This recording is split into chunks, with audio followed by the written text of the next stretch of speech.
Are you wanting to create a highly prosperous photography business doing what you love? Or maybe you have a great business already and want to up your game? Then you're in the right place. Master craftsman photographer Luci Dumas and her guests are here to support you on your journey. Now here's your hostess and tour guide, Luci. Well, hello. I'm Luci. If you are signing on for the first time or you've listened to every episode, I want to welcome you to The Profitable Photographer. My goal is always to help you get tips, ideas, inspiration that will help your photography business in multiple ways. Before I get started with today's episode, you can jump over to lucidumascoaching.com if you have any questions or you want to book a 20-minute call just to chat or have me check on your website or your pricing and give you some tips. So I am here for you. Also, if you are listening to this on a podcast channel, you may not realize that it's also on YouTube.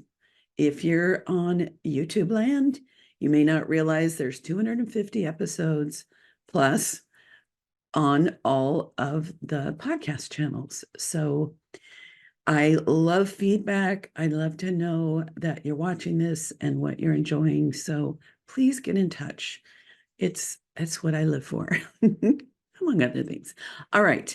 So a friend of mine named Mark asked for some thoughts about photographing children in the studio. He has been a fabulous wedding photographer, couples, families outside, and he wants to launch something new. So I'm going to chat with him and give him some tips. And I thought, well, since I've been at this for 40 years, kids especially, I started 30 years ago as my central focus. I have some things to share, and why not let you in on it too? So let me get my glasses, check out my notes. So the title of this might be officially Just Say No to Cheese. One of the things that drives me a little cuckoo is seeing parents all over the country, probably the world, have their kids say cheese when they pick up a camera and want to get an expression. Problem with cheese is, first of all, it's if you're on YouTube, you see me make a face. It doesn't make your eyes smile. I mean, yes, I love cheese, so eating it makes me smile, but it isn't a natural word that gives you a happy feeling. So what you get is the mouth looking like it's almost smiling, but the eyes are dead. So I often tell my parents in the consultation, do not use that word cheese. First of all, don't try to help me get expressions unless I ask you. But the word cheese, try to break the habit from now till forever and come up with more creative ways to get a child's attention and have them feel something. Now, every photograph doesn't have to be a smile. Just last night, I went for a walk and a little neighbor boy that's 2 was looking through a gap in a fence to say hi to me. And I got 3 really fun expressions. That one was sensitive, one was kind of scary, and the other was a little dreamy. And that's what I live for, is those expressions. So it doesn't take rocket science to do this, but let me get started with some tips. First of all, plan ahead. So what I mean by that is help the parents set up the portrait session for a win. And let's see if I can go through them all without having to pause. There's needs of children 7 plus a bonus that when we address them in advance, the session goes better and the expressions are better, because I'm all about great expression. You can have wonderful posing, background lighting, and everything. But if there's not communication, particularly with the eyes, whether it's happy or pensive or some other feelings, silly, uh, mysterious, if nothing's going on in the eyes, then it's fine, but it doesn't speak to you over and over and over again. So here's the things to address. Kids need to be rested, comfortable, feel safe. They need to be fed. They need to be healthy. Okay, that's 5.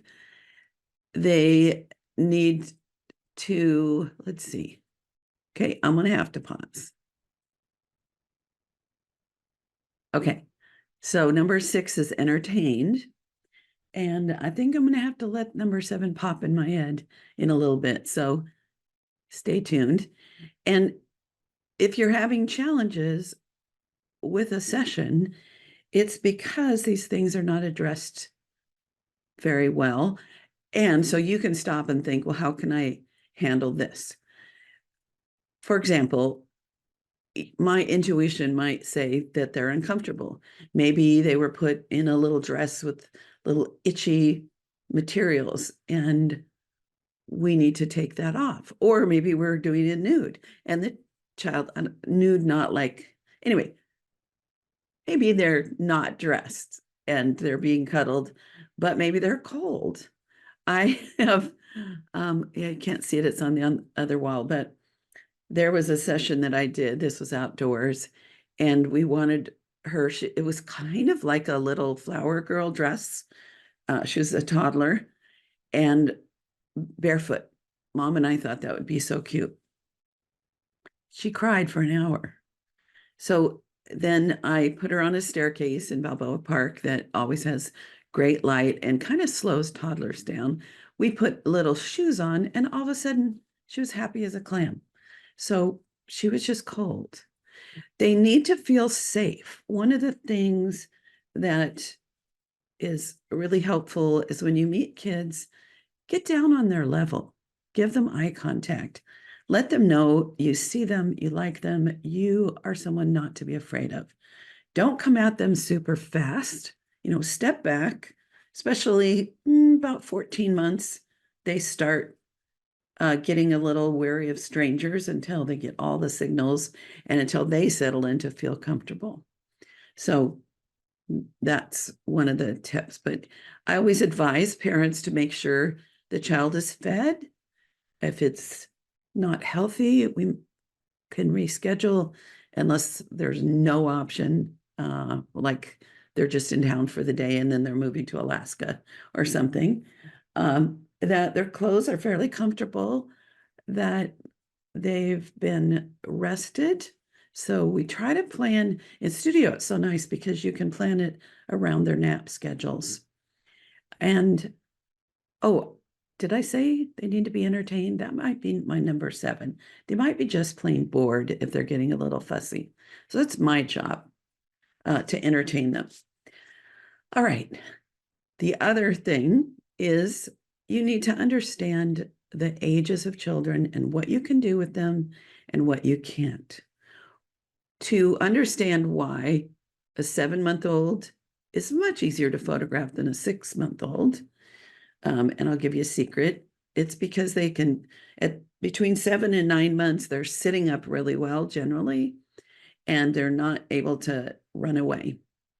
Now, up till 12 months, they can stand, but they're not running fast. But about 13 months, all of a sudden, they're toddlers. Their brain is learning to determine their own future or wants independence. And that's where from like 13 months to 2.5, before they can really carry on conversations, but they're aware and they know what they want.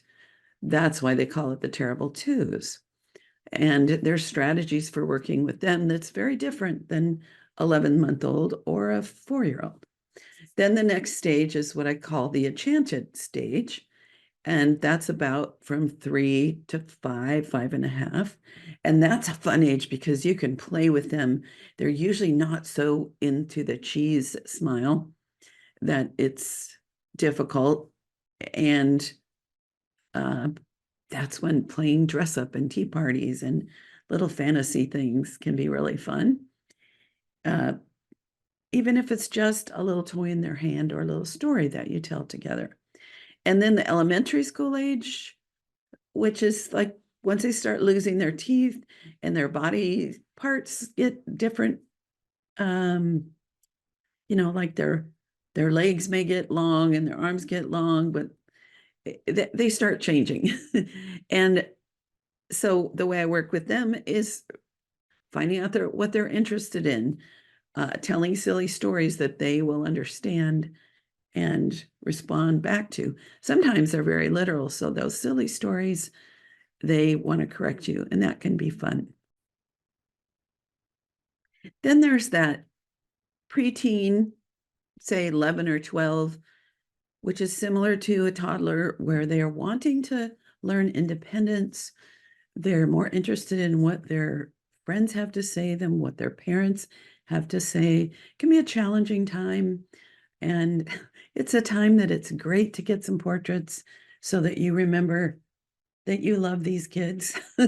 And then just before they launch into adulthood, that's another nice phase for children.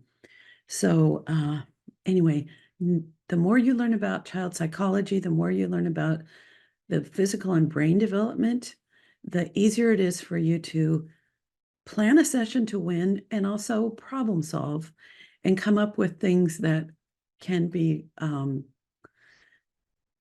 useful to get great expressions. Okay, so one sec, one more little drink of water. I'll be back. Okay, so one of the biggest ways to get expressions that you want is interacting with them and also paying attention. So the first tip that seems to be not as popular, but I highly recommend, is to use a tripod. Why? Well, let's see. Let me pretend this.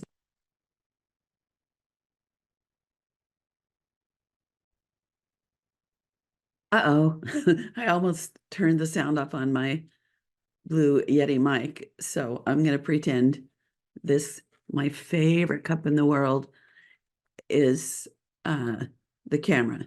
Okay. So, hey, hello, smile, smile, smile, smile, smile, smile. How are you? What's going on? Burr, burr, burr. Okay, did that make you smile? Did I have the opportunity to watch you and have my hands free? I say no. All right, so here's the camera on a tripod. Well, hello. Hey, let me sing a silly song. Here, I'm putting this on my head. What's your name? Are you 45? Okay, so those were some kinds of things I use, but not just like that. All right, can you see the difference in how a child would react to me when the camera's on a tripod, and also how I can react and watch the child and the family, guide them, do all kinds of things to get expressions that I want, and also be ready for that click. So I highly, highly, highly recommend that. Now, sometimes when I'm doing an outdoor session or even in the studio, the engagement will be great. And I might grab my other camera with the 70 to 200 lens. By the way, I love my 24 to 105 f4 because I can zoom in and get a portrait shape. I can zoom medium and get full length. And then outdoors, especially, I can go wide angle and get all kinds of scenery and beauty with the family in the portrait, those often end up as the wall portrait. So I love that lens. I don't need the extra stop of light or the expense on my 70 to 200.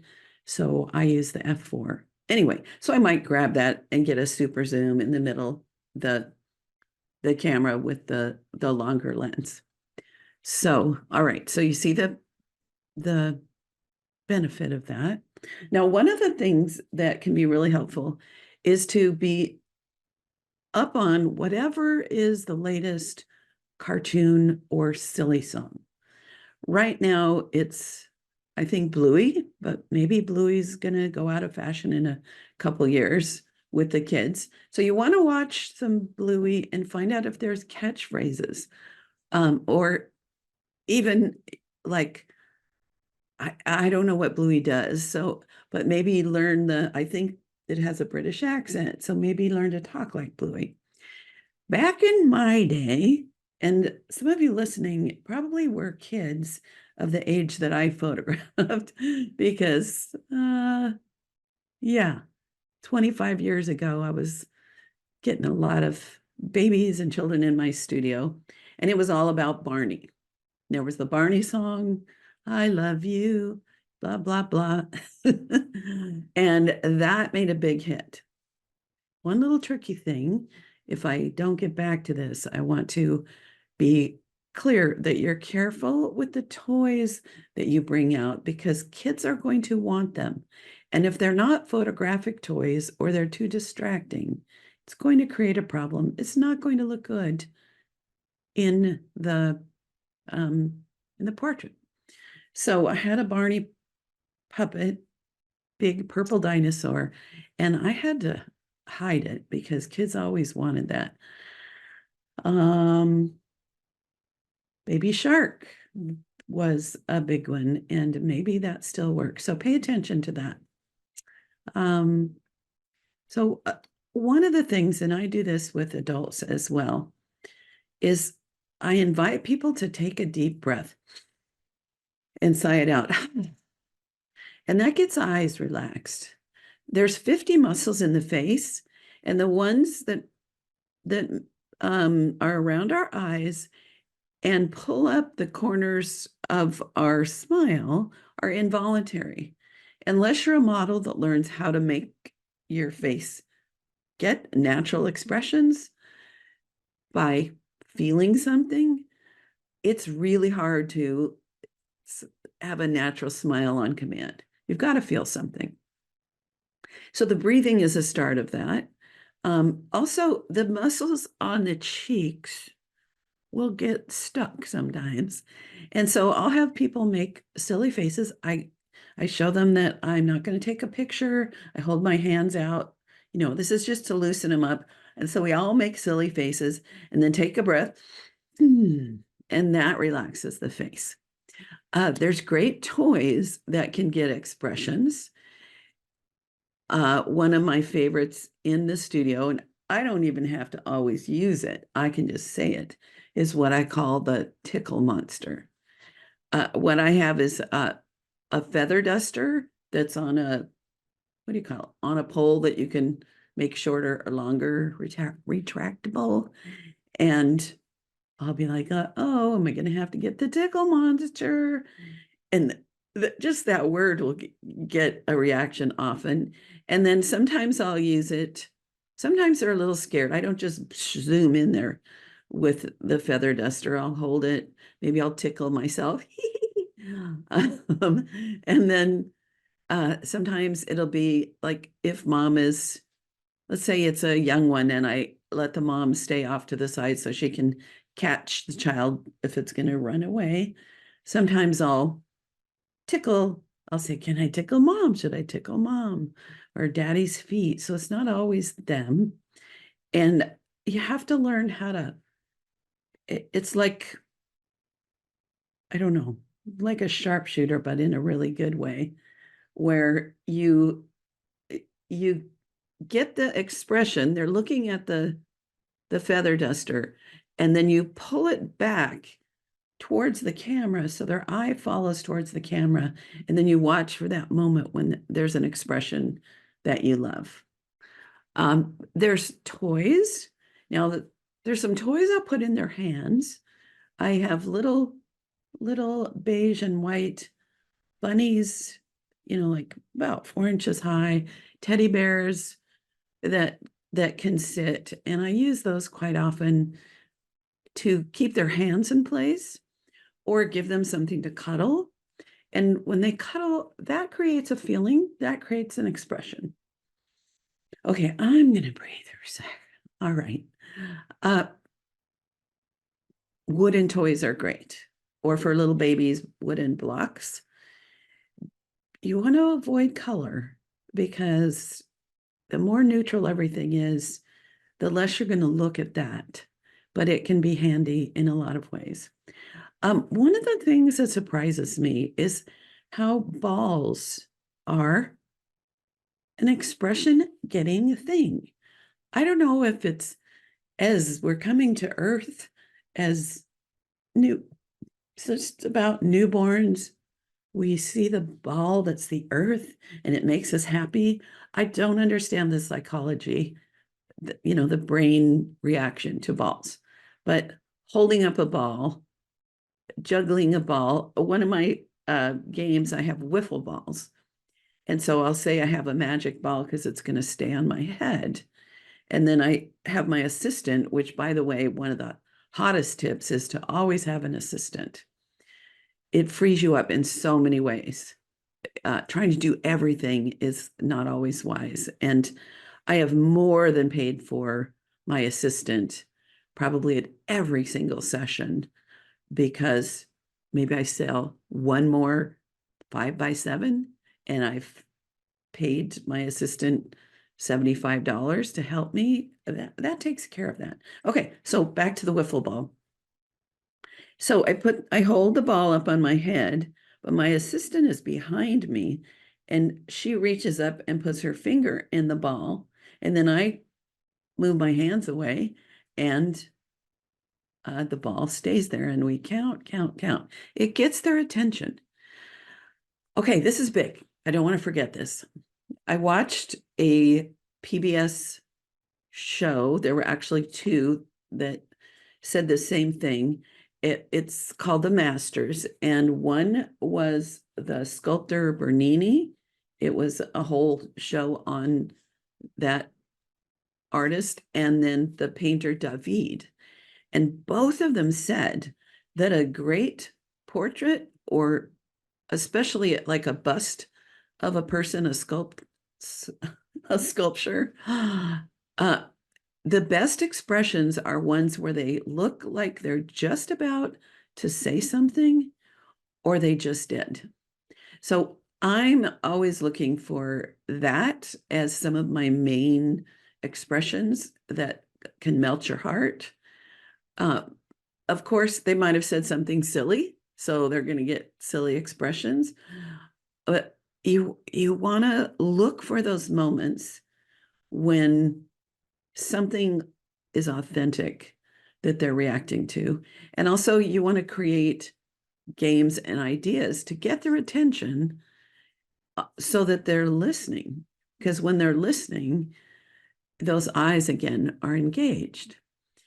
Let's see, Tickle Monster. Oh, I learned from a photographer that went to homes of newborn babies. This was early in my career. I would do the sales. They would get the contact information of babies from the hospital and go do baby's first portrait. And he made the weirdest noises that I still make today. And he also had a little bell, which I still use today for newborns. Some of the noises with babies can be like achoo or abu, abu, abu. Oh, that wasn't good. Anything that is an interesting noise can get kids' attention. And then here's my secret words.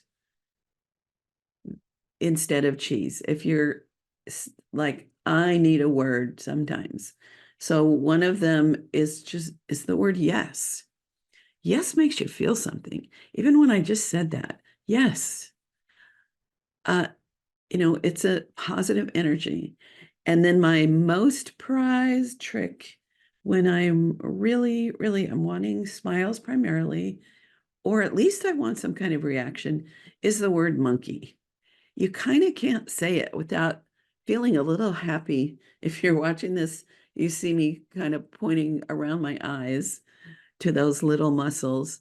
There's something about the word monkey that the key gets you a little livened and the feeling. And then if I don't get exactly what I want, I start making monkey noises, and that definitely gets them reacting. So that's my secret word I bequeath to you. Uh, some of the other things that I do are sing songs or tell stories or make really silly faces. And one of my little genius moments, and we all have them, I know you have them. I was struggling with a family where many people were not paying attention, or I'd get them everything I wanted, and then someone would look away, or the baby's hand would go in its mouth. So I started singing to the tune of the ABC song instructions. So, and this was a family of like 10 with about 4 children.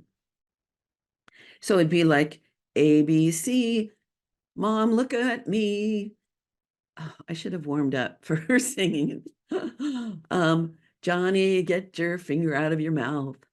Um, so that worked because they were listening for what I would say next, and then they were also doing what I wanted.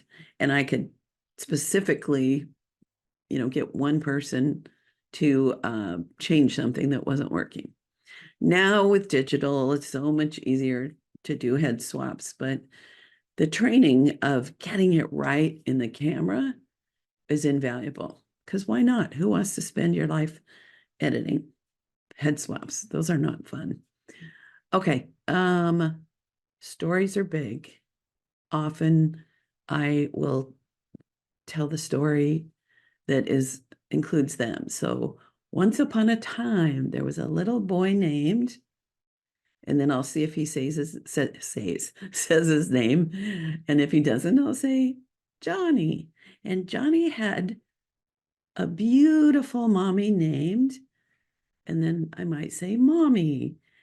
And telling little stories, it gets their interest. So those are some of the helpful things. So I'm going to pause one sec to see if those are most of the tips, if I've got anything else in mind. So don't go away. I'm not really going away. So I think that's just about it. One of the things I'd wanted to have you think about with expressions is that a smile is not the only valuable expression. And I often will coach my clients on that, because they'll be like, oh, he's not smiling here. And then I might say something like, the most famous painting of a person in the world is Mona Lisa. Now, if you think about that, her eyes are engaged. It looks like she is feeling something or thinking something, and her mouth has kind of come along for the ride, but it's indeterminate. Is that a good word? Indeterminate. And that's why it's so powerful, because a great portrait is one where you can read all kinds of things into that image. And coaching my clients, coaching you to look for those many different kinds of expressions with kids can be super valuable. So, needless to say, and maybe I do need to say this, you need to be energetic, rested, healthy, engaged, interested, comfortable, all those things too, just like your your subjects. So I always make sure that I've taken care of all those things for myself, because it's really hard to just push all the time and not just kind of get into like, let me get this session over and move on. One of the reasons volume doesn't work for me is I need those breaks. I need snacks. I need a nap because a lot of times I'll be photographing in the evening, especially if it's outdoors and I want beautiful light.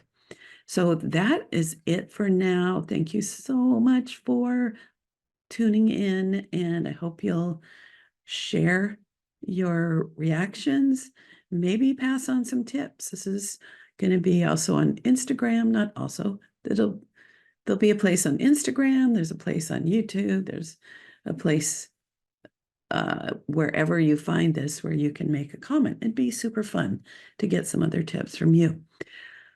That's it. Have a great week, and until next time, bye-bye.